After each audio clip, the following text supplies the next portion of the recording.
Question from CTET 2026. Question है a ray of light travels from air into three medium है ABC with optical density, यहाँ पर refer कर रखी है XYZ की।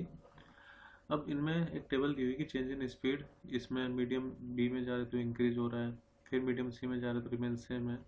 पहले तो मैं आपको कंसेप्ट सिखाता हूँ, फिर आप इस क्वेश्चन को खुद से टैकल कर पाओगे। कंसेप्ट ये है कि जब भी कोई लाइट रे एक मीडियम से दूसरे मीडियम में जाती है तो उसकी जो फ्रीक्वेंसी रहती है वो सेम रहती है। तो मतलब इन refraction we can say in refraction, क्योंकि रिफ्रैक्शन है क्या, रिफ्रैक्शन होता है लाइट का एक मीडियम से दूसरे मीडियम में जाना और बेंट हो जाना।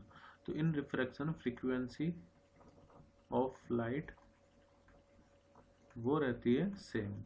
फ्रीक्वेंसी में कोई भी चेंज नहीं होता जब लाइट एक मीडियम से दूसरे मीडियम में जा रही होती है। दूसरी बात, अगर मान लो, चलो मैं इसको डायरेक्टली बताता हूँ कि जो स्पीड ऑफ लाइट होगी v, वो इन्वर्सली रिफ्रैक्टिव इंडेक्स पर डिपेंड करेगी, n कह लो या म्यू कह लो।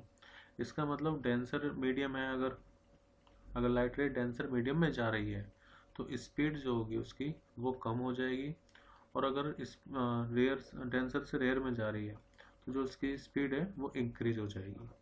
तो कुल मिलाकर के जो रिलेशन होता है स्पीड का और रिफ्रैक्टिव इंडेक्स का, रिफ्रैक्टिव इंडेक्स और स्पीड एक दूसरे पर इन्वर्सली डिपेंड करते हैं। सिमिलरली वेवलेंथ की बात करें तो वेवलेंथ भी रिफ्रैक्टिव इंडेक्स पर इन्वर्सली डिपेंड करेगा। फिलहाल इसी कंसेप्ट से इस क्वेश्चन को टैकल करते हैं। अब आप ये देखो, सबसे पहले ना आप फ्रीक्वेंसी में चले जाओ। मैंने आपको बताया कि रिफ्रैक्शन में फ्रीक्वेंसी में कोई चेंज नहीं होता।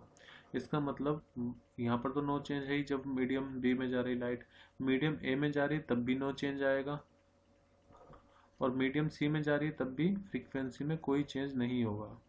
तो frequency remain same always, remain same लिख लो इसको, फ्रीक्वेंसी को। तो पहले तो आप ऐसा ऑप्शन देखो जिसमें फ्रीक्वेंसी रिमेन सेम हो, किस किस में, वाई और डब्ल्यू में। तो देखो वाई रिमेन अनचेंज, ठीक बात है। यहाँ पर वाई डिक्रीज हो रहा है, नहीं होगा क्योंकि वाई सेम रहेगा। यहाँ पर भी नहीं होगा, यहाँ पर भी नहीं होगा। अब देखो इसको डब्लू को, डब्लू रिमेन अनचेंज, तो हमारा ऑप्शन क्या हो गया, फर्स्ट ही ऑप्शन हो गया। तो सबसे आसान तरीका यही है, सबसे पहले फ्रीक्वेंसी को देख लो, फ्रीक्वेंसी में कोई चेंज आएगा नहीं, इसलिए वाई और डब्लू जो फैक्टर है वो रिमेन अनचेंज रहेंगे, और एक ही ऑप्शन ऐसा है, फर्स्ट ऑप्शन।